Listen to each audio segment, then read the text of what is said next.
உழைச்சு முடிந்து உழைத்த சொத்துக்களை பாதுகாப்பதற்கு அடுத்த கட்ட போராட்டம். அப்புறம் எதுக்கு இவ்வளோ உழைச்சி இவ்வளோ சொத்தை வாங்கணும்? இதே நிலைமை தான் ஸ்ரீதேவிக்கு.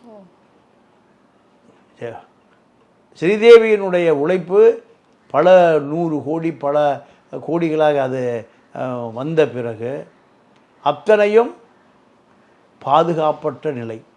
போனி கபூருடைய கடனை அடைப்பதற்கே அந்தம்மா போராட வேண்டியது. இந்த போராட்டத்தின் நடுவில் தான் நீங்கள் துபாயில் ஒரு நட்சத்திர கலை விழாவுக்கு போகிறாங்க. நட்சத்திர கலை விழாவுக்கு போன நேரத்தில் நீங்கள் அந்த நட்சத்திர ஹோட்டலில் இருக்கிற அதாவது தண்ணீர் தொட்டி, பாத்டப் தண்ணீர் தொட்டியில் நீங்கள் பிணமாக மிதந்தாலும் செய்தி வரும்.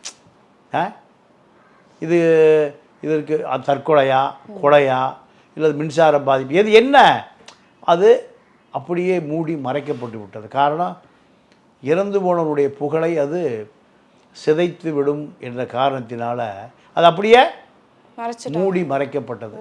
இதுதான் இப்போது ஸ்ரீதேவியை போல பம்பாய்